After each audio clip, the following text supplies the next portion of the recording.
Mag-asawang Pilipino kinasuhan ng mga kababayan natin sa bansang Canada dahil sa fraud or pangloloko sa mga travel offer at services. Sa Calgary, naghain na ng fraud charges ang Calgary Police sa mag-asawang Jamaica Salvador Lacaba at Edrens Lacaba, kaugnay sa umano'y fraudulent travel business. Matatandaan ilan sa umano'y biktima ng nasabing travel business ang dumulog sa Omni News noong nakaraang taon.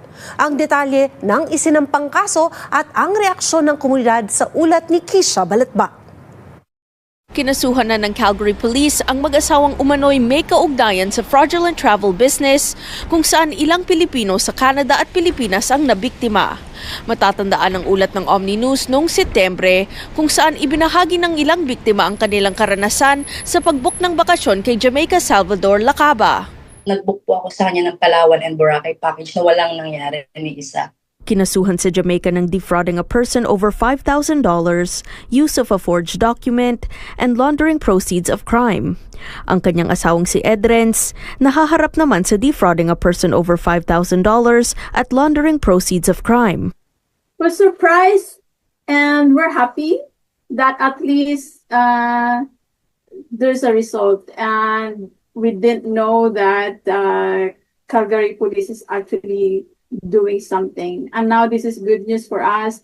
Ayon sa ulat ng Calgary Police, nakatanggap sila ng reklamo mula sa isang babae noong August 1, 2025 kung saan $1,900 ang natangay sa kanya ng isang negosyong nagngangalang I&Travel PH.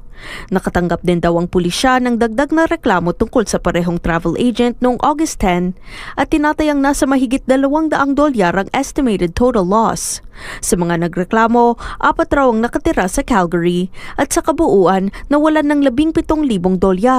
Most of the victims lose hope because for how many months?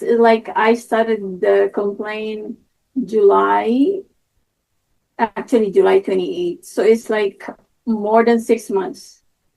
Right? So, and there's nothing. Tinignan daw ng pulis ang financial data na kaugnay sa I&Travel PH business at naniniwala ang mga investigador na ginamit ang bank account ni Edrens para sa fraudulent transactions at money laundering.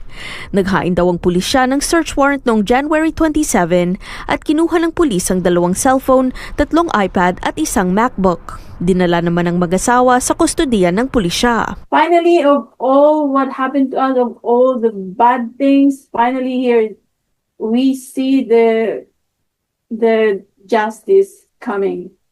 Yeah, it's not actually there is no judgment yet. It's still on process, but at least we're at the door, we're almost there. Nakatakda ang pagharap ng mag-asawang Lacaba sa korte sa April 7.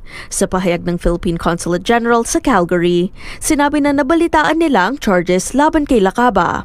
Anila, simula noong August 2025 nang una nilang nalaman ang mga akusasyon, nakipagtulungan daw sila sa Calgary Police Service at National Bureau of Investigation sa Pilipinas para imbestigahan ang sitwasyon.